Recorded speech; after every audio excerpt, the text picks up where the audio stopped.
Welcome to my basement, everybody. Hope you are having a wonderful day. My buddy Blake is managing the audio right now to make sure that I'm coming through all right. We've got to test the streams. You know how these things start. They don't exactly start on the dot every single time. So give us a second to kind of fiddle with some dials and widgets and things like that to make sure that we sound all right. How does my hoodie look, Blake? Should I unzip it a little bit, show off the BB-8 a little bit? Everything sounds good, Vic. All right, good. I would unzip and show the BB-8 a little bit. Show it off? Okay, there it is. Hi, everybody. I'm wearing my BB-8. I got my BB-8 cup, and I got my BB-8s behind me. I'm a little obsessed with BB-8. But that's okay, right? Star Wars every day. I would be obsessed with a character from a good movie. Oh, that's nice. Just me. Oh, we're going to start with that already. No, we had Star Wars news in the news today in our rundown. We have Star Wars is we had two different pieces of Star Wars news like we do every day because Star Wars is there's never not Star Wars news. It's always in the news. Welcome. Thanks for joining, and we're not on everybody. TV anymore, so we're alled to say news. Yeah. Before we weren't allowed to say news for tax. We shouldn't get into it. Mm-hmm. We are going to talk about a little Ghostbusters today because the big trailer hit today. Among other things, I think the biggest news right now is the Ghostbusters trailer. Well, people want to know if, what our thoughts are on this, and I want to know what people's thoughts are on this. Okay. Watched the trailer this morning. Obviously, it was all over social media, and it's all over the rundown. And it's all over the rundown. I honestly had no reaction whatsoever. I had a very strong reaction to it. You a very strong negative reaction to it. This movie looks terrible. It looks like it's just kind of floundering. Do you know what it looks like? It looks like last year's Adam Sandler movie Pixels. Yeah. It looks like an Adam Sandler movie with different actors. That's all it looks like to me. Which is sad because I believe that movie was made by Sony. Yeah, well, that's the other comparison too. Is that we were just saying this before we started streaming. Sony movies always look great, but they're not usually that good. Like The Amazing Spider-Man 2. Yeah, which and had like Pixels, which looked great. Yes, it did. Yeah, but back to Ghostbusters. This movie, the humor just looks. I hate Melissa McCarthy. I hate nuts, Melissa McCarthy. And there's been too much hatred to start off this podcast. Well, okay, I strongly dislike Melissa McCarthy. Kristen Wiig, I'm okay with sometimes. Other times, I'm like, eh. It's just Melissa McCarthy. Her humor is just so lowbrow. It's so unsophisticated. I'm kind of a snob about the comedies that I like. Well, she's from the Jim Belushi kind of school of physical comedy. Yeah, but Jim Belushi did it better. He was a comedic genius. Absolutely. She's not a comedic genius. Being loud and fat and obnoxious is not funny. It just isn't. I think you're selling her way short. I think that she's way more talented and has way more chops than that. I think all you have to do is watch Spy and see all of the different levels that she brings to that performance. And she brings a sense of humanity to her performances as well. So it's not just vulgarity and just gross out humor. You actually can identify with this human being and have empathy for her as well as laugh your ass off, and that takes real skill, and I don't think that that's easily replicated, and I think that's the reason why she's become a superstar, and I would easily cast her in a Ghostbusters movie. The problem is when you watch her in this Ghostbusters movie, it's like she disappears into the background, and Kristen Wiig as well, and I can't believe that this is the first trailer that Sony's going with to kind of get us all hyped up on Ghostbusters. It's almost like they took the sort of lame parts, the sort of predictable and lame parts of the film and put them into a trailer to get them out of the way, and then they're going to come out with something that's or the entire movie is just predictable. I mean, it doesn't bode well, right? It doesn't make you feel like, oh man, we're going to be excited about this thing. What do people say? Dank Tooney is saying we shouldn't judge a movie based on its trailer. This is true. We're still going to see the movie. Mm-hmm. I always say reserve final judgment for a movie until you see it. Yeah. But the trailer still looks bad. We're not. Trailers are meant to get you excited about a movie, and this did not. Yeah, it got me unexcited for the movie. I am still excited for the movie because I'm a Paul Feig fan, and I'm a Melissa McCarthy fan, and I'm a Kristen Wiig fan. I don't know who the other two women are. I hate all three of those people. And I haven't seen current Saturday Night Live. So I don't know who. I've seen one episode of current Saturday Night Live, and it was terrible. Okay. So I'm not excited. Wow, man. But no. Do you want to say something about Star Trek? No. Come on, let's cheer Blake up now for a minute. Also about this Ghostbusters movie. Yeah. want to talk about the fact that it's an all-female cast, because obviously there's always going to be sexist idiots who are like, I don't like all-female Ghostbusters movie. This, to me, and a lot of people were excited about it, saying, "Oh, it's an all-female lead movie. That's cool." I am too. That in and of itself is a cool idea, but that's not enough to get me excited about what is otherwise probably going to be another shitty remake. Right.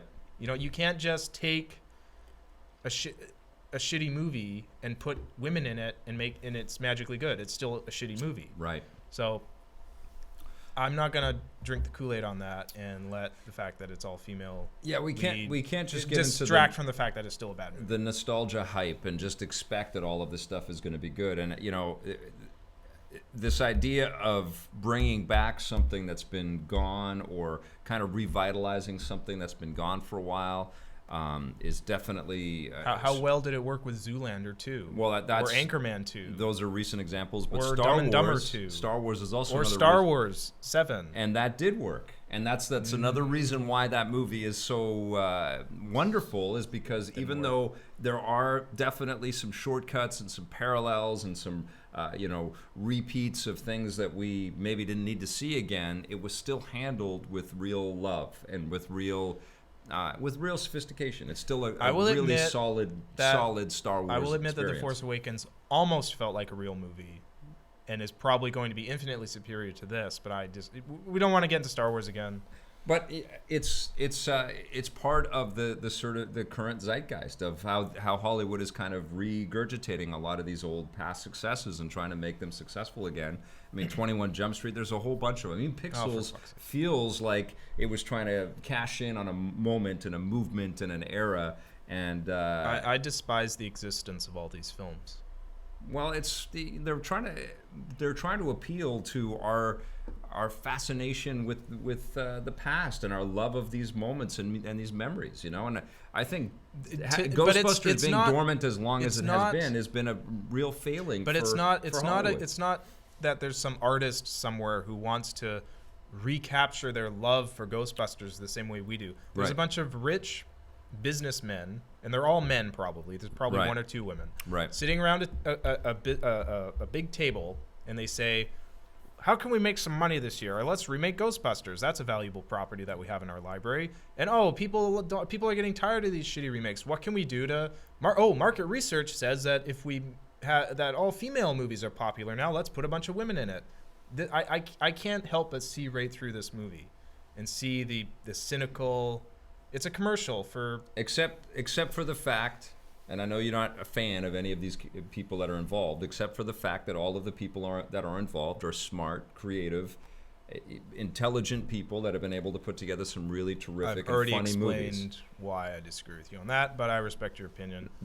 Bridesmaids was great. Spy was great. What was the Sandra Bullock and Melissa McCarthy movie? I enjoyed that one quite a bit. Paul Feig is a solid director, and he's he knows how to work with these people. So I'm excited to see what this turns out to be, but yeah, this was a very flaccid opening salvo for Ghostbusters, and it doesn't make us I don't know, man. I don't think the world is hopping now to see it, which is a drag, because it's a great franchise. We pointed out in our rundown today that the trailer currently has more dislikes than likes on YouTube. Is that still true? Yes. Yeah. Or as of a few minutes ago it was. Okay. Which is very rare for YouTube. Right. Because usually if you're watching a video, it's a video you want to see. Mm-hmm. It's very rare for a big video with a lot of views like that to get more dislikes than likes. Now, obviously, a big portion of that is probably these sexist idiots who are like, ugh. Right. But they hate the change. Yeah, I dislike the video because I think the movie looks like crap. Yeah. And I would be very surprised if right now there are probably a lot of people freaking out at Sony right now, looking at those numbers and those dislikes and thinking, oh shit, this movie's not going to be a hit. Well, Sony's been freaking they're out. Right now they're thinking, how can we re-edit this thing to put more men in it? They've been freaking out for a while. Yeah. Ever since those leaks of those emails came out, they've been freaking out trying to. We know how they think it's Sony now. Yeah, because of those because of the wonderful work of North Korean hackers. Yeah, they dug right in. They talked about all the Adam Sandler sort of. Yeah, that was brilliant. Them talking. They know how bad these Adam Sandler movies are. I just love that. They still sold them to us. They still expected us to go see it. Well, not us. But stupid people to go see them. Yeah. So what are people saying? What are people? Is anybody excited? Everyone agrees with me. Yeah. Everyone thinks it looks bad, or you too, I guess. Yeah. Yeah. No. Is I'm anybody just looking except at for everyone's saying that I'm Scott. Darko Tooney? Oh, this is Scott Jr. right here. Yeah. Is that what we have? Scott is Blake Jr. Okay, Blake Jr. All right, sounds good. Yeah, most people are not excited about it. Yeah. What other news happened recently? Oh, the Star Wars Battlefront DLC. Yeah. Let's keep it negative for a while. This DLC costs $20 for a couple of maps, a couple of characters, and a mode. Yeah, it's kind of shocking. It's kind of shocking. It is. I mean, because EA has felt the hate around the fact that the game didn't launch with tons and tons of modes and tons of maps. They sold you the season pass right out of the gate. Yep. I bought that season pass, by the way. Because you like the game, right? I bought it before. I actually didn't know how much the season pass cost when I bought it. Oh, okay. Because I was at EB Games, and I never spend money at EB Games. I have such a big account of money on my EB Games card from games that I've traded in. And I was pre-ordering Battlefront. He's like, oh, do you want the season pass? I'm like, yeah, sure. Because I assumed it cost $20 or $30. Yeah. But I found out after it was $80 or $70 plus tax or whatever it was. But because I didn't have to actually put any money down for it. It was all because I had more than $80 on my card. And it was only when I looked at my receipt after I was leaving, like, it was $80. But so how do you feel? Well, I haven't played the DLC yet, but from what I just saw from from what they've said it is going to be, I feel kind of ripped off. Well, what they're trying to do too, because people have expressed their dissatisfaction and feel that they have been ripped off even with the first game, and I felt fine with it. I gave it a great score. I still love the game, and I think there's tons of value out of it. But that DLC price is expensive, and there's no getting around it. On top of the fact that the game itself at launch was expensive, a bit too expensive for what it had, which is not a single-player campaign. It doesn't have a single-player campaign, but I've had dozens and dozens of hours in that game, and I feel satisfied with that game. And not I enough love to it. justify its price. I totally disagree. I love the game. It's a fun game. It looks great. But the DLC should have been packaged to give you value because you're already in the door. It should have been sold to you at a price, and maybe EA is going to feel the burn on some of this pricing and some of the EA's feeling the burn. Maybe people getting angry and expressing their dissatisfaction with this, and they're going to have to kind of answer to it. They've had a lot of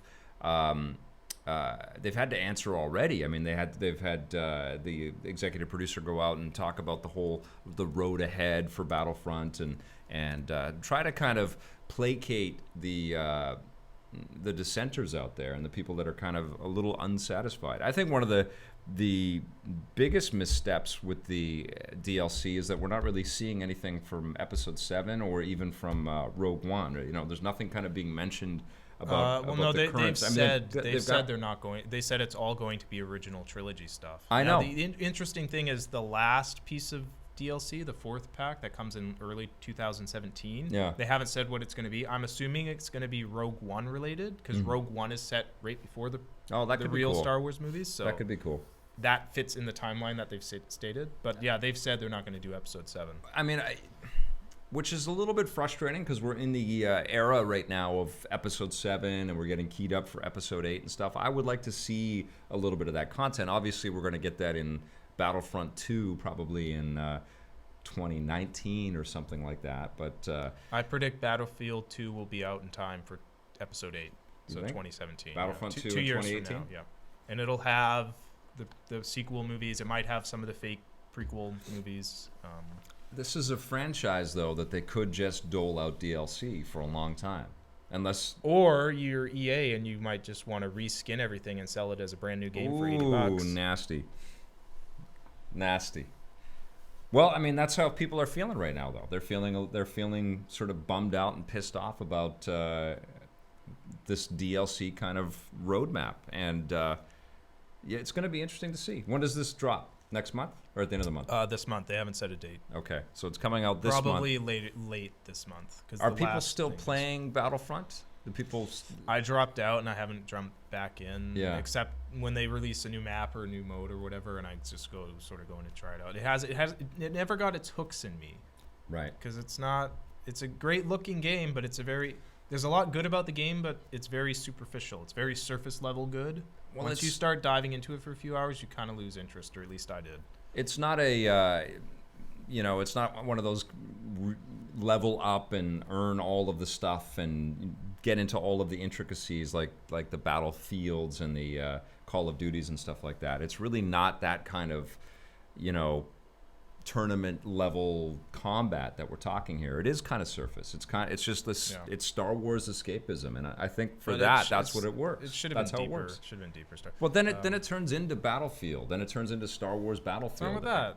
I didn't want that. I didn't want it to be a skin of Battlefield. I wanted it to feel like an arcadey, less violent, not M-rated.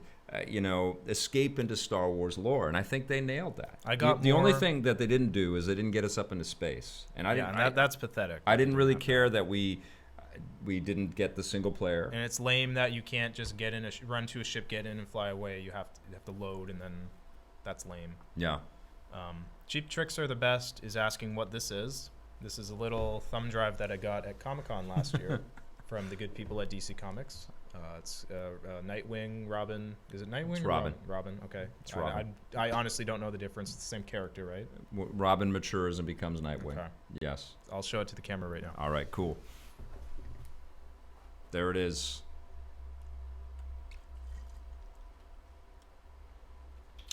We've seen a few movies. You guys saw if you've been on the YouTube page, you saw that we saw Zootopia. I saw Zootopia. You chose. I did not see Zootopia. You chose not to go see it. I did not see. Awesome movie. It is. It's an animated movie and definitely kids friendly. But I think it's a pretty cool, not mature, but sophisticated kind of animated take on having a police force inside of a civilization that's populated by talking animals that dress like human beings, with Disney charm. And all the characters have big Disney eyes. They do. Everyone looks cute. Everyone looks like they'll make a great action figure. It's really, really cute. And there are action figures already for Disney Infinity. I was watching some footage for it because we mentioned Zootopia in our rundown yesterday, and I was cutting it. Yeah. And the little fox character, I thought, oh, he's so cute. It's amazing. Because that's Disney. You had a positive thought? Yes, believe it or not. That's amazing. Disney has that down pat, making characters look like you just want to cuddle them. You want to reach into the screen and grab them. I just wanted to reach into that screen and grab that fox and cuddle them. Yeah, I know. And the movie's filled with little characters like that, but there's a social message in the thing, and it kind of interesting, kind of a little close to home with how the cops are kind of. We got a new person, Han Yigs. CZ. He's from the Czech Republic. So sorry, I don't know how to pronounce your name. I apologize. Hello, welcome. Thank you for coming. Yes. So you're saying about the police? Yeah, there's because the Judy Hopps character, the bunny rabbit, the cute little bunny rabbit, wants to be a cop, and the cops have to kind of get in the middle between the predators and the prey, and everybody has to coexist and be peaceful, and people have to believe the police, and it was. And there's an obvious social message about racism too, because certain animals don't get along with other kinds of animals. Everybody at the beginning kind of does, but things start to kind of break apart, and the social kind of infrastructure gets called into question. And of course, there's a lot of allegory, but it was a pretty damn cool film. I really enjoyed myself in this movie, and I think Disney has been killing it. There's probably a lot of idiots on the internet who are going to call this another social justice warrior movie, but I'm fine with that. I like being called a social justice warrior. No, it's not like that. It's definitely kid friendly, but it's a little deeper than you would imagine it would be. I think Big Hero 6 was kind of like that too. Did you see Big Hero 6? Yes, I did. That was a wonderful movie too. Yeah, it was pretty good. Yeah, they did a great job. It was pretty good. Speaking of which, Big Hero 6 is getting a TV series. Yes. Surprise! Disney's going to keep making money off of a property that they own. Well, I just read that in the wake of Deadpool, the biggest R-rated movie of all time, right? Did it hit those records? I don't know if it's beaten The Passion of the Christ yet. Okay. And the R-rated collector's edition. Can we just remark at how awesome it is that the highest grossing R-rated film of all time is a gore fest about Jesus? That's crazy. But Deadpool rocked at the box office, made Fox a ton of money. It's one of the biggest X-Men movies so far. It's excellent. If you haven't seen it, go see it. And in the wake of that, we've heard that Zack Snyder and Warner Brothers, I don't know if this has been confirmed, but I believe that they have an R-rated. No, it's been it was from the MPAA's That's amazing. website. So the MPAA has actually approved Batman versus Superman will be R-rated in a on Blu-ray. Yeah. On Blu-ray. And is it a specific Blu-ray package, or is that the one that they haven't said yet? Okay. It's just called Batman versus Superman Ultimate Edition. Ultimate Edition. So it will be R-rated. So in the wake of all that, Disney has come out and said we have no plans to make R-rated superheroes. Who, Disney said that? Yeah. So I mean, that makes sense. It does kind of make sense, right? Yeah. They're going to stick to what's working for them. Not too big of a surprise there. Yep. I'm just looking at the gross. Yeah, I don't think Deadpool's beaten the Jesus torture porn movie yet, but it's probably close. All-time R-rated. He's changing things, that Deadpool. Yeah, it's number 3 right now. American Sniper is number 2, and it'll probably beat American Sniper before it's done. Right. And it has to basically gross another $100 million to beat Passion of the Christ and become the number 1 R-rated film. I know it's not going to do that. Probably won't. That's crazy. That's awesome. So Jesus is still number 1. Nobody fucks with the Jesus. Nice. Sorry, I know I'm not supposed to swear, but I just did. It's all right. It's all right. Whatever. Oh, you're in a sweary mood. Before we continue, we should probably say it's Thursday today and not Friday. Are we gonna make Thursday? Yeah, I think we're gonna do Thursdays as the podcast day. We started doing the podcast on Thursdays back in the day, and then we moved it to Fridays because it was a good end of the week kind of capper. But we're not in full TV show production, so it feels like we kind of wait around at the end of the week to do the podcast. Right. And so we're going to shift it over to Thursdays, which I think makes a little bit more sense. So long story short, you're watching us on Thursday instead of Friday. Watching us on Thursdays. And we're going to start to create a more robust streaming schedule so that people know exactly when you can tune in. So we're going to be streaming more games and more interviews and all that stuff. You saw that we started some movie reviews, some video game reviews, probably on deck pretty soon. And we're thinking of some other cool things that we can do. But obviously, we have to kind of pace ourselves because we don't have all the people that we used to have. Yeah. Well, we're working on that. But we're working on it, yeah. By Cold or By Coid says, was Jessica Jones on Netflix rated R? This is a good point because Daredevil and Jessica Jones, they don't have any rating because they're on Netflix, so they don't have to have a rating. But they would definitely be rated R if they were if you made a movie that violent and that had that much sexuality in it. It would definitely be rated R, if not X. Not X. No way. There's some scenes in Jessica Jones that the MPAA wouldn't like. Really? It would be a hard R. It would be a hard R. I mean, it's not as gruesome. It's not as bloody.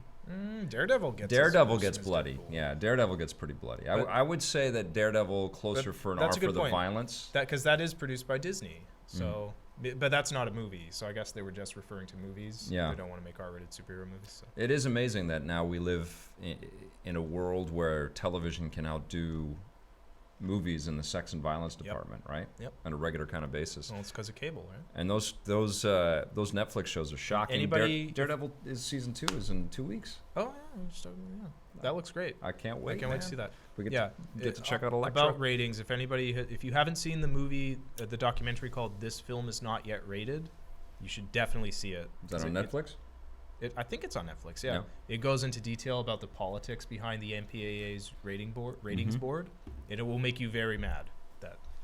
Well, there's a whole bunch of politics around ESRB ratings as well, too. Yeah. You know, it's a tricky thing, man. I mean, we've seen all of the different international sort of policing that goes on with video games when they try to launch into different territories. Germany's just now going to get an unedited version of Doom. Yep. When it comes out in May, which is unbelievable. Well, in Germany, it's kind of understandable. Germany is very sensitive about violence in entertainment because they don't want to make their population be violent for obvious reasons, because it's Germany. But I definitely most countries aren't as lax about it as we are, right? Most entertainment you watch, at least in because Canada has the same. We get all the same stuff as America. Yeah, the same versions of everything. America gets the most violent entertainment, but it's the least sexualized. Whereas in Europe, you can have more sex, but it has to be less violent. Yeah, but how could Germany police that? or censor that with the internet. There is no way that if a German citizen wanted to see anything. Oh yeah, no. I mean, you can still get your hand, but you can't. The access to all of that. You can't stuff. sell it in a store. You can't sell it on iTunes. You can't have it on Netflix in the country. Yeah. It's not everybody knows how to get around and circumvent all the. And I guess it's not up to us to kind of sort of critique the way different cultures and different civilizations, different societies kind of look at this stuff. No, I don't think they ought to censor it, but that's just me. Yeah, I'll be judgmental of other people's cultures. I don't care. Like Australia has had a lot of issues over the years. They haven't been able to get a ton of games in there. Lots of stuff has been canceled down there, but it does feel like, I think it's because of digital distribution and the internet kind of being so pervasive with this media. It's stupid that it's changing. They just need to stop trying to control what people watch, and yeah, especially going forward with the internet, it's silly to still do that. Yeah, but that's just me. Yeah. What other news happened? That we can talk about? Twilight Princess comes out tomorrow. I may try to stream a little bit more tomorrow. In Twilight Princess, are you Team Edward or Jacob? I am Team Batwing. Team Batwing. Good choice. Yeah. Team Spock. Team Spock. There you go. I beat the first temple with my daughter. We had a blast. It's a beautiful game, and it really is. It's kind of winning me over. It's a really cool thing. The thought that I had is that my kid is incredibly lucky because she is getting exposed to her first video games are some of the best games that have been made, which is just crazy, like Zelda, Wind Waker. We played a little bit together. I played a little Super Nintendo Zelda with her, and now she's going to get a little Zelda Twilight Princess. She's played some Mario Maker. She's checked out some of the Lego games. It's amazing, I think back to what was the first game you played? The very first game I ever played? Yeah. It would have been either Super Mario 1 or 2. That's a pretty good start. Yeah. Yeah. That's pretty good start. On the Super Nintendo, yeah. Or on the original Nintendo. Yeah, I had... This is true. My mother had a friend who had a Nintendo, like a friend my mother's age, because my mother was only 30 at the time. She was my age at the time. Yeah. And she had a friend who was a little bit younger than her who owned a Nintendo and played it, because, she was only in her 20s. Mm-hmm. And that's when adults still played video games, I guess. Mm-hmm. Or what I mean is back then adults were playing video games just like they are today. Sure. And she went away on a trip somewhere for like a month, so she let us borrow her Nintendo. And this was when I was 4 years old, and she had Mario and like the DuckTales game. It's Mario. Whatever. Mario. I don't care. All right. The DuckTales game, Duck Hunt, and so I remember being 4 years old and just playing all these games, and Good start. That was my start to video gaming. And my grandmother bought me a Super Nintendo for one of my birthdays, and my sister and I would always fight over it. In like 92? When it first came out, so what was that, 90? 91, I think. So I was born in 86, so by 90 I was 4. Wow. That's my earliest memory. Wow. Playing Nintendo, and then I remember getting the Super Nintendo right when it came out, and then we had Super Mario World and all that. I had so much shit. So many shit games to play. That was the beginning of my video game stuff. Like Super Nintendo? No, I mean I had Pong and 60 versions of Pong. Those were my first games, but I still got into it. They had the Telstar thing. I think Coleco made this derivation of Pong from the arcades, and then Atari had a Pong thing. I had those, man. My mom was totally cool with us bringing video games into the house, but I was still infatuated with all that. Yeah, and I remember going to the arcade too. The arcades were amazing. I'm old enough to remember when arcades were still a thing. I miss them. Yeah. There's still the occasional one here and there, and it's kind of a novelty, but I miss the neighborhood arcade. I remember when they weren't a novelty, when they were actually a thing that people still went to on a regular basis. I was just thinking about that yesterday. Just the idea of the entrepreneur back in the 80s going, hey, these video games are pretty cool. Why don't I open up an arcade? I'll buy a whole bunch of these video game machines. And while I'm at it, I'm going to open up one of these video rental stores right next door. That's their future in that. And they just made a business happen out of nothing, out of ether, And they had to rent or buy all of those machines, and people lined up, and some of these guys did all right with this thing. Yeah. I mean, it was a... And now they're gone. Now there's just like history gone. Gone like tears in the rain. But record stores are coming back. And classic video game stores are starting. Douchebags with No, record stores. I mean, but they're around. We've got not far away from us. We've got a couple just on within a block we of live each in other. East Van, hipster capital of the world. No, but they're not the thing that they use. It's not like you would. I mean, you could buy a record in the '70s. You could buy a record anywhere. Yeah. You can't buy them anywhere now. It's a niche novelty thing. You can buy them at London Drugs, which is a big drugstore here in the Vancouver. You can buy vinyl at London Drugs. Yes, you can. Which London Drugs? The one up on Broadway in Canby. You can walk in and buy records. Are you sure? Yep. I mean, at least a few months ago Broadway you could. and Canby. It's crazy. London Drugs on Broadway and Canby. This is boring. Whatever. There is. Do people have any questions? Discussing Vancouver geography on the show. And records. No, lots of people are pointing out the games they played. Keystone Capers, that's Cheap Tricks are the best. First game. Creamy Pixels, Cops and Robbers for the Atari 2600. That's pretty cool. Keystone Capers. All of the Activision stuff. I think that's... You know the story about Activision, right? You know what happened with Activision? Yeah, there's no continuity between the old Activision and do you know how Activision started? Refresh my memory. Well, they were Atari programmers. Oh, yeah, and then they all took off. Yeah. Well, and it was Steve Jobs and Steve Wozniak were... No, I think they had already left to go start Apple, but...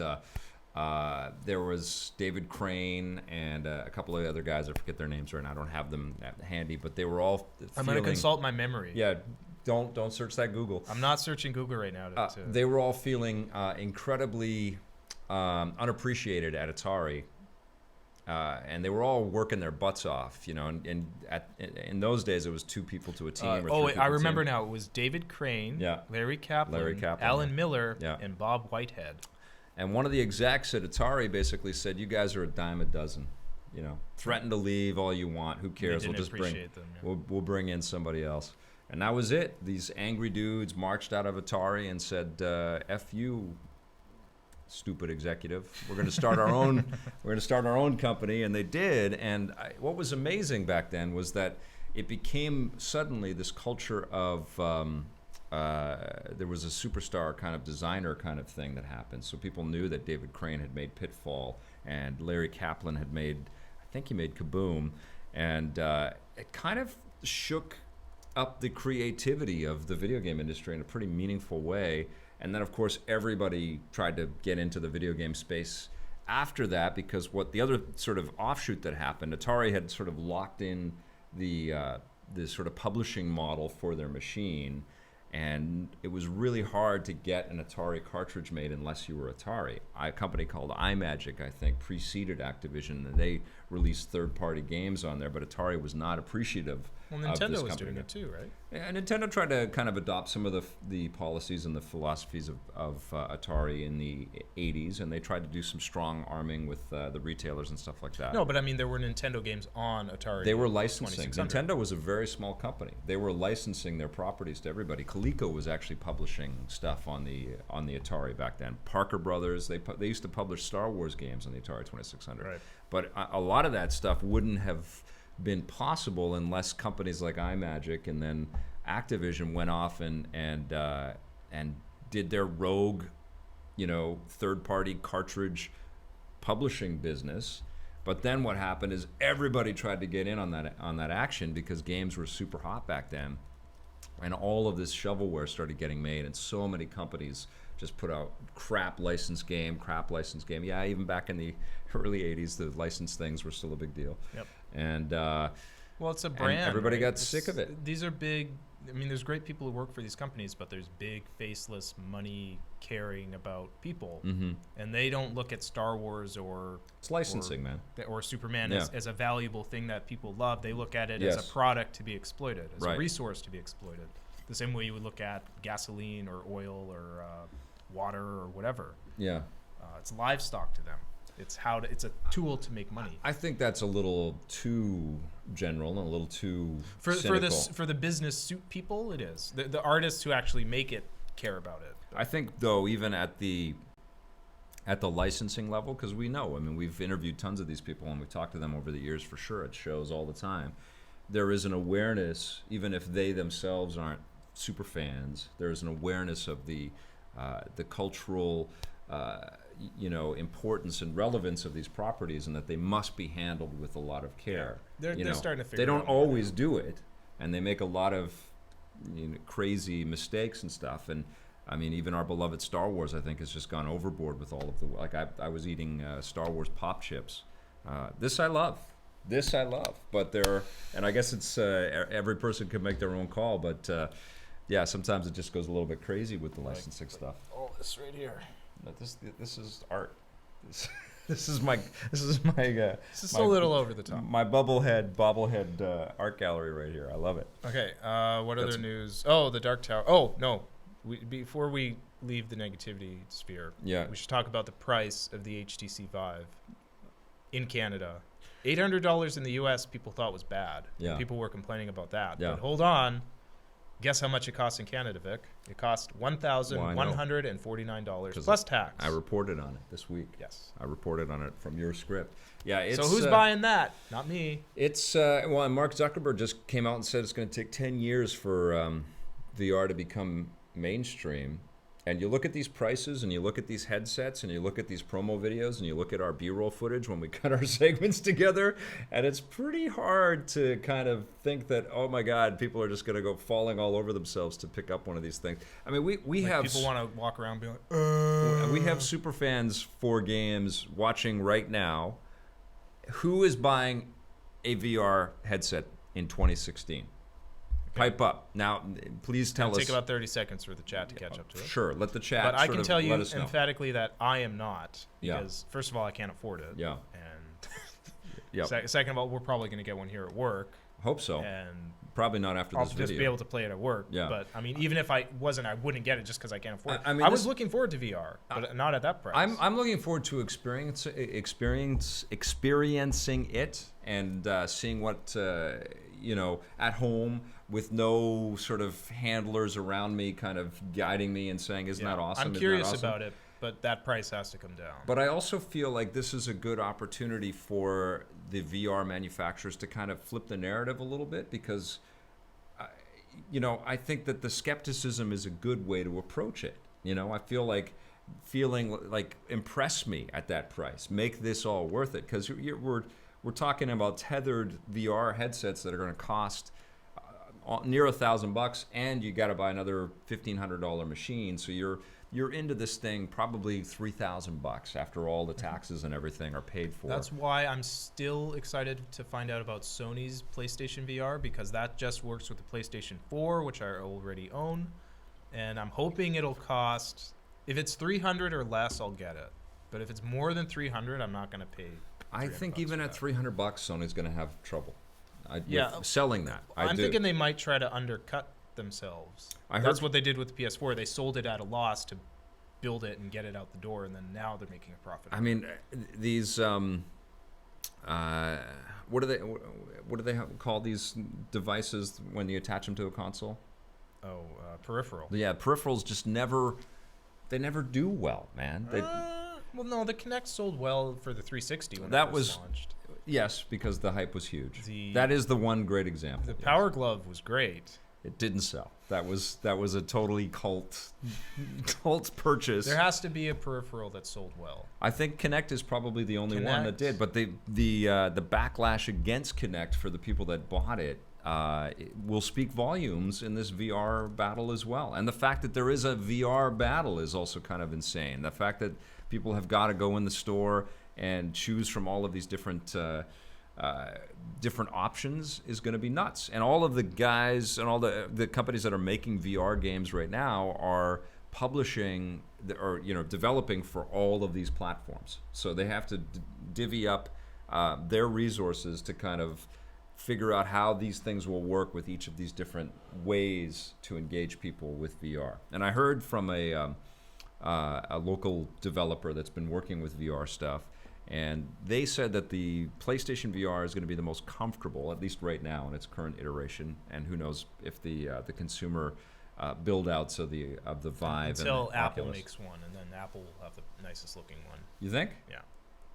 Well, that might be this year. That's what the speculation is. And we'll probably get a second rev on Samsung's things. So that would put it at about, and LG, we just talked about LG's got a VR thing. So that's... what's the Microsoft HoloLens? Which is that's not the different, same thing. yeah. It's different. I think just with virtual reality, people have like 6, maybe 7 different options. The Wii Fit board sold well. Thank you, okay. Sly to the Fox. All right, okay. The Wii Fit board sold well. Right. Everything for the Wii sold well. No, not everything, but that did. Yeah, a that lot did. of stuff. Yeah, I mean everything. But I think that speaks more to the fervor and the, just the desire for the Wii, than anything. Yeah. The Wii was just a blockbuster. It was a Cabbage Patch thing. It was huge. I could see it being like the Vive and the Oculus Rift come out. Everybody wants one because you try it in the store and it's like, oh my god, this is great.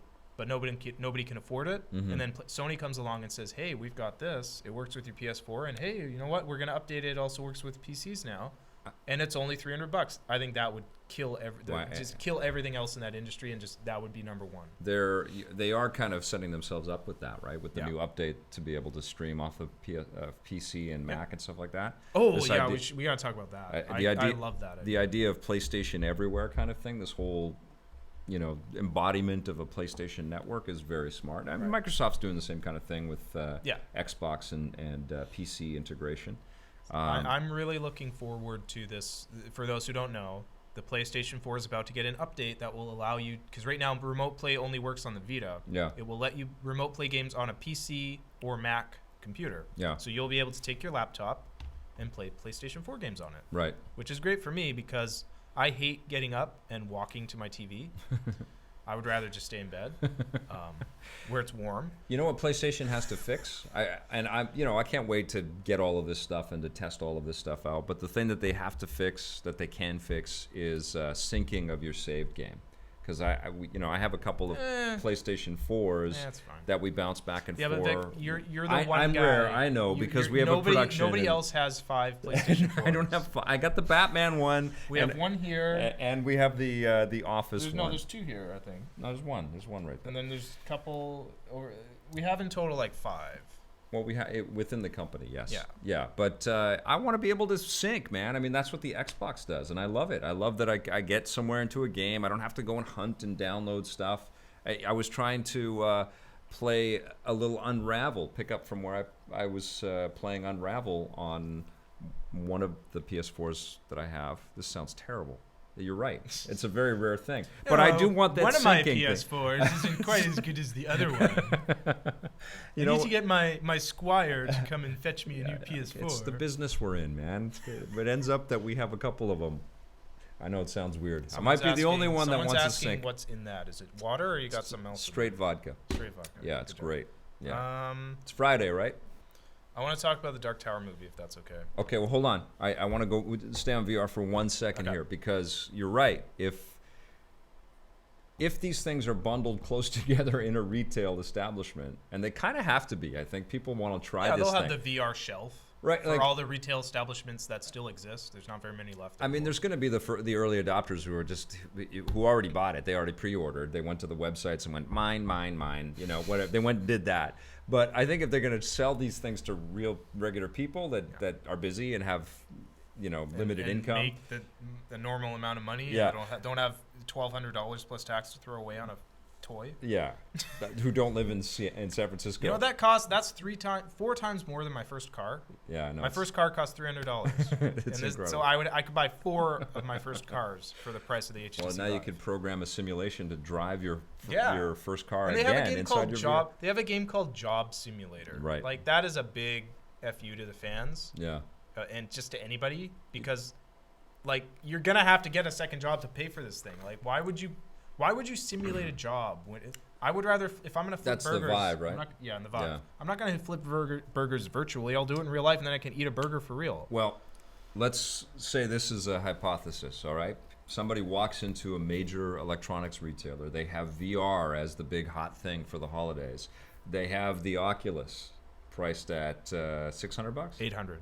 No. 600. Yeah, 600? 600. And then they have the Vive with its I think a big part of the reason why Vive is more expensive, it has all the room motion detector things, right? So which is one reason why it won't. It's going to be in the niche. I predict the Vive will be the niche thing that PC gamers who have 5 monitors set up, they'll have the Vive, but normal people okay. won't. Well, let's say no one wants to put sensors around there. That's $800. I mean, I have more thoughts on this too.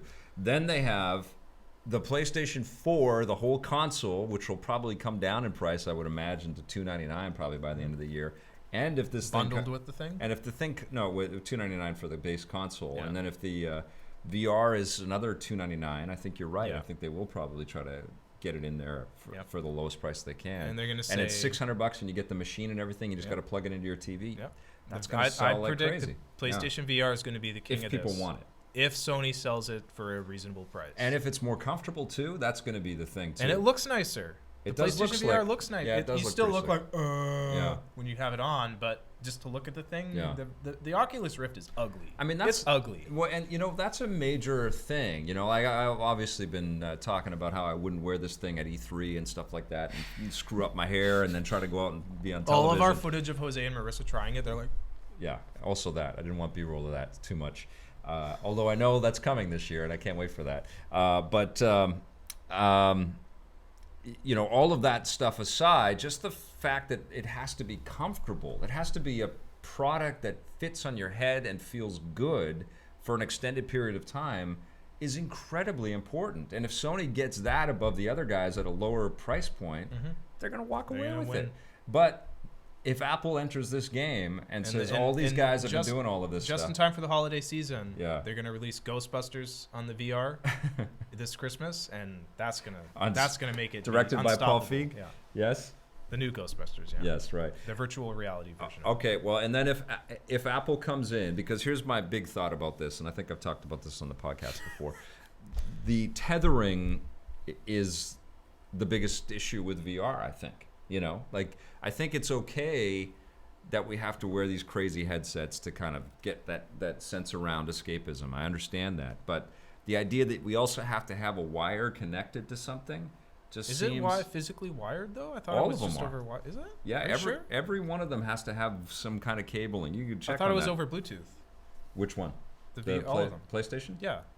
I'll be surprised if it's all over. That sucks, because my bedroom is so far away from where my PS4 is. I just want to lay in bed and not move. I think we have to be tethered. I think that all of them have a tether thing. Just have to get a really long cable. But the Samsung VR doesn't right now. You just have to slap in one of their phones. And if Apple does it with a more advanced iPhone, I think that's kind of good enough. It's going to be way overpriced. But for the FBI won't be able to hack into it. But for a first kick at VR, which everybody knows, right? Like, even as good as Oculus is going to be and Vive is going to be, and trust me, I know that I will probably say totally different things once I have these things and I'm playing all the games and I'm flying a plane or flying a jet or a spaceship in Eve Valkyrie. I'll probably be the biggest evangelist for VR. And won't want to go that way, but we all know this is first-gen VR, and it's just going to get better and better and better. The devices themselves are going to get better, and the devices are going to get better. So, to me, the logical thing is a cableless, okay 3D rendering device that can give us a sense of being in virtual space. Yeah. Plus, the movies and the concerts and all the other stuff, all that shit can be handled just as well off of something like this. Yeah, this is another thing I'm excited about for VR. It's not just the games. You can watch a movie, and it can make the biggest theater you've ever seen in your life, the biggest, most beautiful, perfectly calibrated IMAX theater you've ever been in, and you're sitting in it and it's empty. Yeah. There's no one else talking around you. There's no dickhead next to you eating potato Melissa chips McCarthy's really loud. Not in the picture. You don't have to watch five hours of ads for Melissa McCarthy's new movie. Okay, all right. No snowman. No snowman. Cineplex snowman. That's another thing. And if your sister, who lives in England, has the same VR headset, you can make it like she's sitting next to you and you're sitting next to her. You're watching the same movie. And your wife, who doesn't have a VR headset but lives with you, is sitting there, getting and looking at her husband. Going, exactly, taking selfie pictures, taking Facebook pictures, and putting her pictures up on dating websites. And that's right. Right? Because look at what's Akamuru's happened right. to my husband. And then on that IMAX screen, you can watch porn. That's true. It's true. You could have boobs everywhere. Boobs in every direction. Boobies over there, boobies over there, boobies down there, everywhere. Can we talk about the Dark Tower movie real quick? Sure. I haven't read the books, but I want to. I've read all the books. Did anybody say they're going to buy? Yeah, people are basically like us. They're cautiously skeptical. Is anyone buying one? Anyone? Bueller. No one has said they're buying one. Bueller. Okay, if you watch this on if you're buying one, our YouTube channel. If you're rich enough to buy one of these things, please sponsor our show. Call us. Call Vic and call us at this number right below here. No, but if you're buying one, just send me a private message on Twitch. I'll get back to you. We want to know that you are and why you're doing it and why it has to be this year and what's got you excited. So even if you watch this later, you're not in our chat right now. Yeah, everyone is saying, Akamaru said yes because he's trolling us, but everyone else said no. Yeah. Well, Akamaru, if you're buying one you're in the chat, you got to buy one for everybody in the chat, right? You got to share amongst everybody. So get that credit card out, buddy. Okay, so Dark Tower movie. Today or this week they announced that they're finally making the Dark Tower movie. You have not read the books. With Matthew McConaughey. All right. And Idris Elba. Now, the Dark Tower books. Canceling the apocalypse. You just keep naming actors, and I'll try to do lines from them. Okay. No, I'm not. Go ahead. Peter Lorre. The Dark Tower movie. The Dark Tower, for those of you who don't know, is a series of novels by Stephen King. Right. They're completely unfilmable. What are novels? No, it's a book. All right. There's also a Marvel comic series based on Okay, I might be able to read those. You could understand those. Okay. No, nice. These books. Okay, for starters, they're more than 4,000 pages long. For comparison, Lord of the Rings is about 1,000 pages long, all 3 books. Wow. So this is 4 times longer than Lord of the Rings. Right. It combines science fiction, horror, drama, western, fantasy, sorcery. How many books? History. 7 main books, and there's. The problem is the story with the Dark Tower is the idea is the Dark Tower is this thing that unites all these different universes, these parallel universes. So it encompasses not just every Stephen King book. Yeah. Because there's characters that cross over from like The Stand and Insomnia. Are you and kidding? Salem's Lot. Yeah. Oh, wow. The idea is every Stephen King book takes place in one of these different universes. And, but it crap. also encompasses every other universe. So ours plus like Star Wars and Harry Potter. They talk about Star Wars and they go into the Star Wars universe and one of the bad guys has a lightsaber. It's really fucked up. It gets really complicated. The books are great. Sorry, I hit the mic. No. The books are great, but they're completely unfilmable. Because of all of that. Because of how crazy they get. Okay, I will counter with the fact that The Flash in its current 2nd season is already bouncing back and forth between parallel dimensions and Earth 2. That's a TV show, though. And it has a load of different characters in there. But the tone is probably the same between each universe, right? It probably has a consistent tone, right? And that's a TV show, so you have more freedom to change from episode to episode. We're talking about one movie. In the comics, though, DC is renowned for having multiple universes with lots of different... No, it works in the books. Yeah. It's great in the books. Yeah. But it's never going to work as a movie. That's my prediction. I just wanted to get that out there for all you people who read, Idris Elba's going to be in this cool movie. That sounds interesting. It's about a cowboy in the future or whatever. The Russo brothers are going to put in 68 superheroes. Drink the Kool-Aid. If you haven't read the Dark Tower books, take my word for it. It will never work as a movie. The movie is going to be terrible. Well, or they're going to change it. They would sliver it, man. Yeah, they would take one chunk of it. Or they're going to gut everything and just make it completely different, at which point it's not going to be the Dark Tower anymore, so what's the point? How would you do it? I wouldn't. I wouldn't touch that. If I was a filmmaker, I would say I'm not touching that. Wouldn't you just create the connection to you would stay with your core through line story? I mean, there's a collection of heroes that we're following through the whole story, right? Yeah, but one of them's a talking dog, and the other is a kid that throws plates at people. Have you seen what's in movie One of theaters them's now? a legless crazy. Black lady from the 50s. We had a tree father was and a dentist, raccoon and as the other our is heroes in a huge movie last year. But that's a silly comic book movie. This is something with a serious tone. And again, if you haven't read the books, you should read the books. I will. They're really good. I will. I'm going to carve out 5 years of my life and read the books. It will never work. When we were cutting our rundown story about it, I was just looking because all the books are illustrated. I was pulling illustrations to show it as footage, and I'm just like, I forgot how weird these books are. This is never going to work. Clearly, man. Like, they're looking at the success of Star Wars, Lord of the Rings, Harry Potter, all the Marvel movies, the DC stuff, and they're saying... But it's Harry Potter and Star Wars and Apocalypse Now and The Good, the Bad, and the Ugly, that's plus all the other fucked up shit that Stephen King has come up with that doesn't fit into anything. That's the Avengers. That's the Avengers. No, it's the Avengers plus all those other things. We have a Norse god who lives in a totally different realm, who fights in other realms, coming to Earth. The Avengers isn't just one movie. It has girlfriend. all these other movies that set it up. You're talking about one. They're trying to squeeze this into one movie. It's going to be a cluster. I agree. It's going to be a disaster. Maybe they do the inverse of the Avengers. They could do a shared universe thing with Stephen King stuff, but I don't see that working. The problem with Stephen King is his books never work as movies for me because I liked. The Shining is a terrible film. Before you say The Shining is terrible. I didn't like The Shining. Those of us who... I liked the Christopher Walken one, Dead Zone. Dead Zone. I thought that movie was fantastic. I've not seen the movie. I read the book. I've read all of Stephen King's books. And the show was pretty good, too. I'm a big Stephen King fan, but... most Stephen King fans do not like the movies based on his books, just because they don't. If you're a fan of his books and you know what makes them good, it doesn't translate to film. What's the best one? So much about his books is getting in the heads of the characters, like their interior monologue, and because it's from their point of view, right? You can't translate that in a movie. Was the James Caan and? That's a good example right there. Everybody likes Misery. That was a good That's one. A decent movie. Yeah. But if you read the book, the book is, I know this is a cliche, the book is 1,000 times better, and it really is. If you made a movie based on the book that was as good a movie as the book is as good a book, it would be one of the best movies ever made. Right. But the movie is just an okay movie. That exists. I can't think of off the top of my head the movie that I've also read the book to. Marathon Man. Yeah, that's a great The movie is incredible. That's not by Stephen King, though. No. William Goldman, I believe. But the novel is equally incredible, and you should try to enjoy both of those movies. Is it safe? Is it? Is it safe? It's very safe. Is it safe?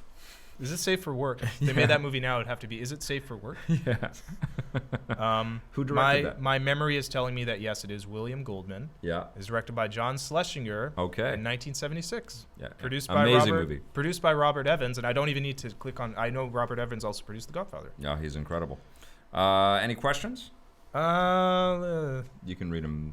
People are pointing out all the shitty Stephen King adaptations. Yeah, you know what? The Shawshank Redemption is the one that was good movie that's better than the book because the book was never that good to begin with, and Frank Darabont made the book into a better screenplay than it was a book, and then it was a good movie. He's still battling with the AMC over the Walking Dead. Yeah. Can you believe it? Yeah. It's unbelievable. Yeah, people are... I haven't seen any questions that stood out that I needed to address. I sort of caught all the big ones as we were going. What other stuff did we not talk about? Oh, we haven't talked about Iron Fist.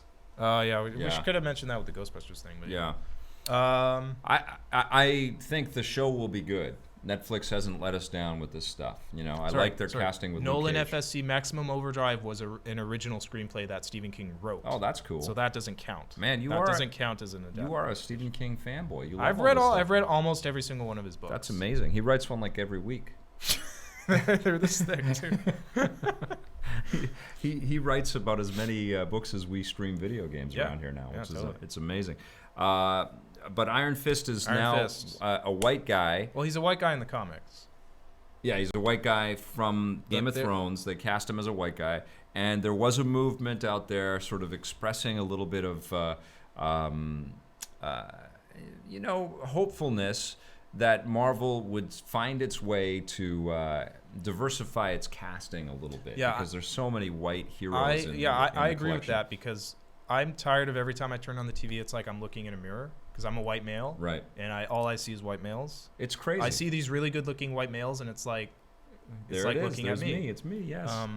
All these dashing leading men. They just remind me of me. Yeah. But I kind of hope they would cast an Asian Asian and two of the whitest dudes on the internet right now talking about this. Down with the whiteys. No, but it doesn't mean you have less white people. It's just more of everybody else as well. I mean, there's plenty of white. I mean, there's already how many white superheroes in the Marvel MCU? It's crazy. It's just wrong. I mean, it's like all of the stuff that happened with Hollywood, with the Oscars and stuff like that too. Now I actually had to block someone on Twitter already for this because I got in a big fight about this and I was called a social justice warrior and blah blah blah because I must hate white people because I think that Danny Rand should have been an Asian guy. Yeah, because obviously I hate white people because I want there to not just be white people but everybody else in movies as well, which means I obviously hate white people. I mean, it's an appropriated character to begin with. This was a reaction to it would make Bruce sense Lee movies and all of the martial arts movies being successful in the 70s. It makes sense for a martial arts guy to be Asian. Now, I was having a conversation with... which is also stereotypical, let's be clear. That's low-hanging fruit, for sure. It's a pretty obvious thing. Now, I was having a conversation with my friend GBA95 Sonic on Twitter. Yep. And he was saying how... He was a fan of the Iron Fist comics, and he was saying how... I love the character. I think he's awesome. Part of the characterization of it is that he's a white guy in an Asian world, and he's kind of a fish out of water. Right. Now he's playing that, and it raises an interesting question because it's kind of like Johnny Cage. If the I don't mind if characters change gender if it's not an essential part of their character. Yeah. So, for example, we were just talking about the Dark Tower. Idris Elba's playing the main character, who in the book is a white guy, but now he's going to be black. The fact that he was white was never really an important part of his character. So you can change the gender. You want me to solve this Iron Fist bullshit? Yeah. I can solve it right here. You cast Jean-Claude Van Damme as Danny Rand, a kick-ass street-fighting dude from the 70s. He has an Asian wife, and they have a mixed-race son, Danny Rand Jr., and he becomes Iron Fist. Sure, fine, why not? Right? Yeah. Solved. And then you get... or you just make him Asian-American, and nobody draws attention to the fact that he's Asian. Nobody talks about his race at all. Exactly. That would be great. But you mix it up a little bit, and you sort of spread it out a little bit more, and you make it more interesting on camera. It's good that we're getting, Jessica Jones. If you're gonna have a white guy do it, then it has to be a Kane from Kung Fu thing, where it's like the fact that he's white is kind of a thing. Yeah. Or I guess he was always kind of mixed race in Kung Fu, wasn't he? What's his name? That was all weird too. Yeah, whatever. Yeah. There's a bad analogy. Different world, different time. When I was discussing this with my friend on Twitter, it made me realize that in talking about you can change the ethnicity of white characters if their ethnicity doesn't matter. If it's an essential part of their character, then you shouldn't. Mm-hmm. And it made me realize most white characters, their ethnicity is not an essential part of their characters. Yeah. But with most black characters and Asian characters and even female characters, yes. It is an essential part, which means that, for example, what's his name? Luke Cage. Yeah. The fact that he's black, it's like he's the black superhero. Whereas nobody thinks of Iron Man as the white superhero. Right. And it made me realize that's pretty lame of people that they think that the other huge misstep. They think that if you have an Asian character, you have to make the fact that they're Asian a big part of their they can't just be Asian and it doesn't matter. You know what I mean? And we're probably getting some good comments on this stuff right now, but I think the obvious confrontation to that is that these characters have been in media for a long time, and we should cast to the type, and we should cast to the way that these characters have been portrayed and stuff before. And I get that, but it's not a reflection of a world that sort of has any semblance of reality. And that's what all of these movies and TV shows are aching to do, is to try to get us to forget that we are watching fantasy and to fall in line and to believe all of this stuff. And the more and more that this kind of white sort of protagonist myth is perpetrated, the more implausible all of this shit just looks. This is not the reality that we live in. We are surrounded by different, colors around us, and we should see that portrayed in our fiction. Movies should look like the people who watch them. Absolutely, and it's a shame that producers and directors and artists, I read that the Miles Davis movie that Don Cheadle produced and made. Miles Davis. When did that come out? That's coming out very soon, and it looks amazing. And he's the lead, but he couldn't get it funded without casting some white guys in the thing. He couldn't get it finished and get it done.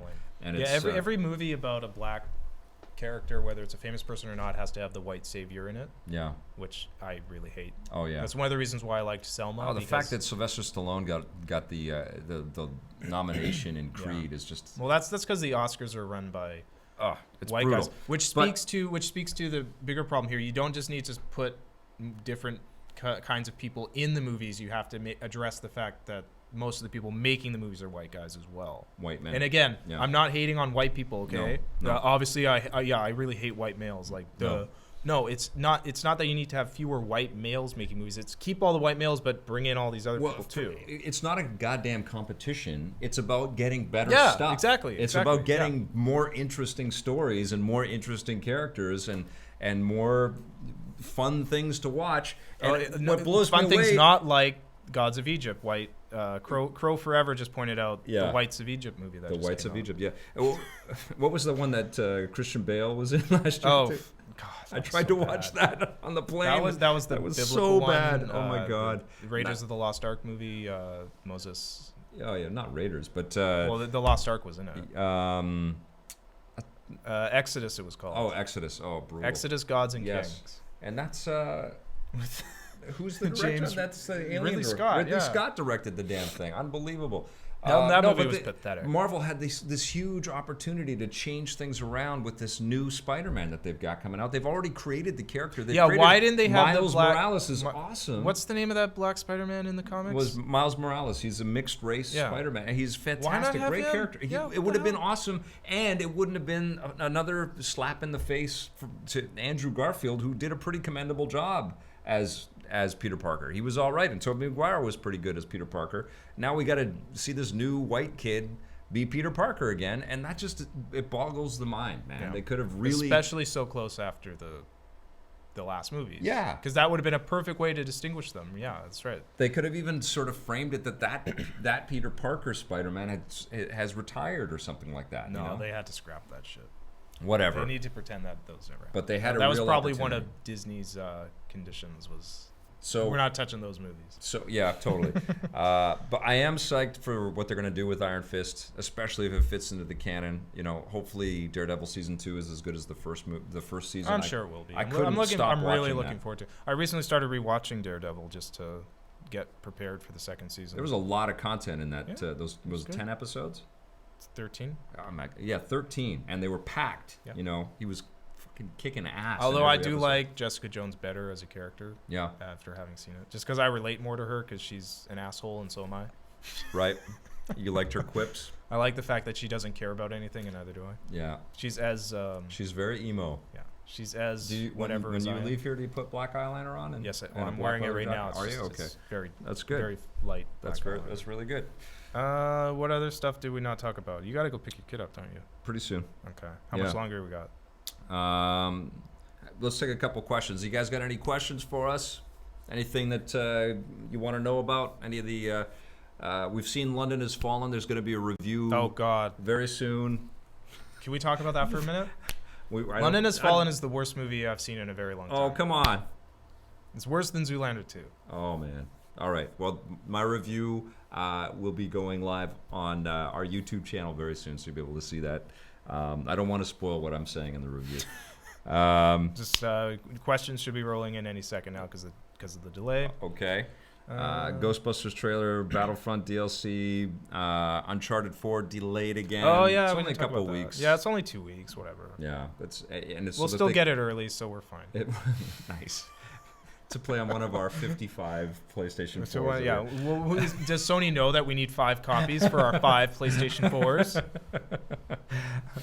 And it's delayed so that they can make more copies of the game, which is incredible. It's like, confidence much? But or you could just start making it download, man. Because that's how stuff should be now. But I guess it already is download. But more people need to buy it downloadable. I like when they're big games like that. I like having the physical copy, man. Yeah, that's true. I like seeing that damn thing. Yeah. I mean, we're not going to have too many years left of being able to purchase physical copies of anything, you know. So it kind of feels like a neat novelty right now. Hey, Barcode Teacup, screw you too, man. He said screw you, Blake. I don't know why. Okay. Whatever. Oh, because he likes Daredevil better than Jessica Jones. Tim Mahan. Hi, Tim. Magahan. Sorry. Yep. I'm terrible with names. Hi, Vagabond Knights. Hey, Swan Gore. He says, Vic, which Fire Emblem should I pick up? It depends. That's a great question.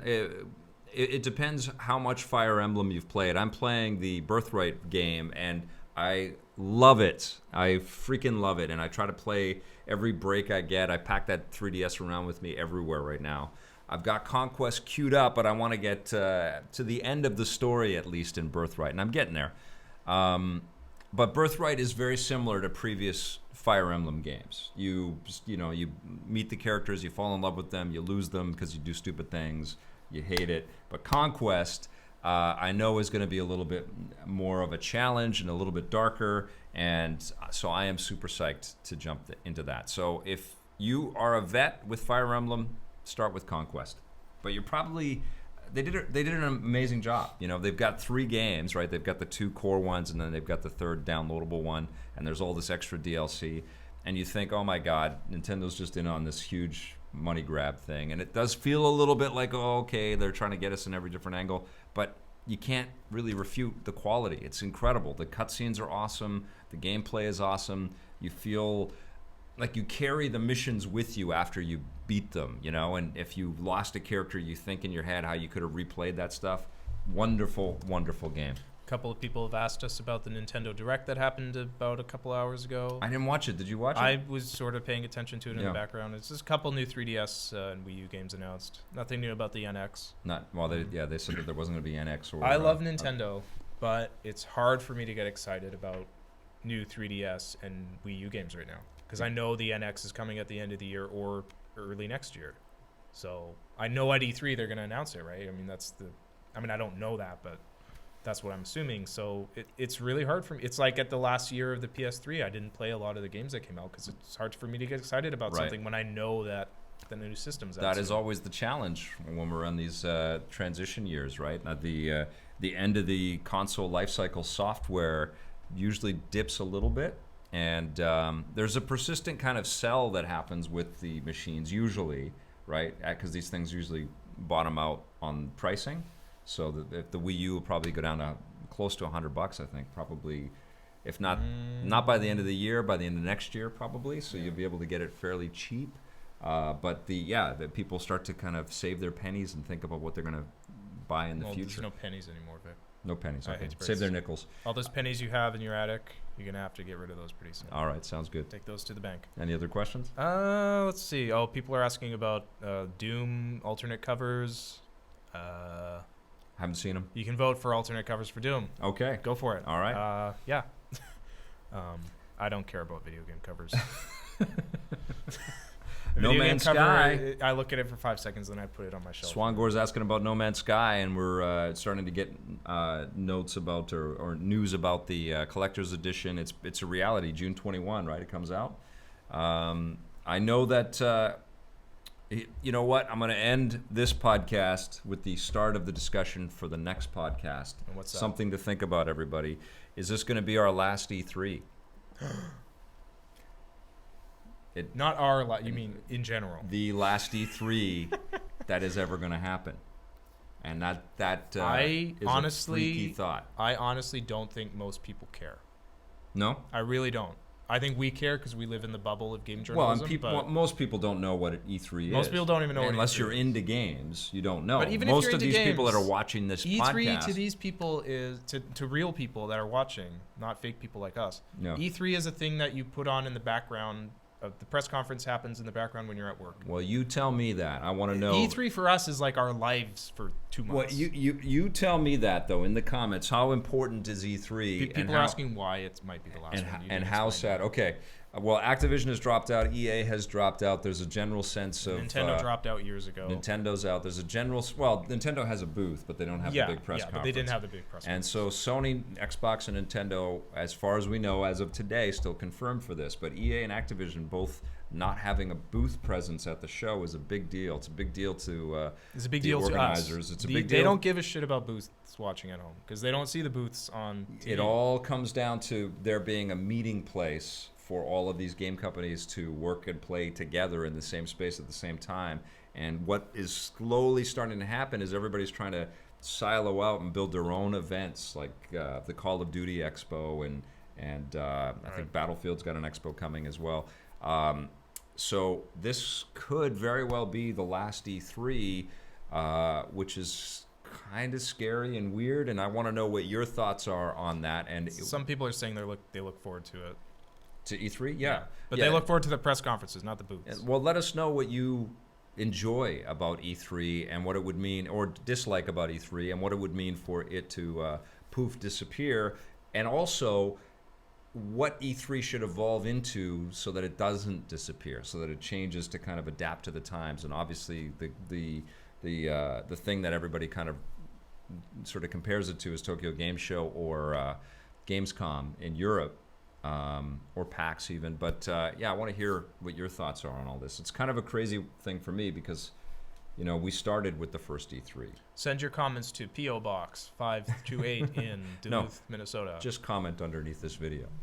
Oh, you can do that now. Yeah, it's amazing. Technology is incredible. I think that's good, right? We talked for that's talked pretty good. about a bunch of stuff. You got in a better mood. I'm always in a good mood. What are you talking about? Yeah, no, it was good. We moved off of Ghostbusters and you started. Hey, I'm gonna give my. What do you want me to do? Lie? No, I want you to be you. Be you. Being me is really difficult. Always sometimes. just be you, okay? Okay, are we done? Should I go turn the stream off? Yeah. Okay, thanks for coming, everybody. Stitcher. Always be you.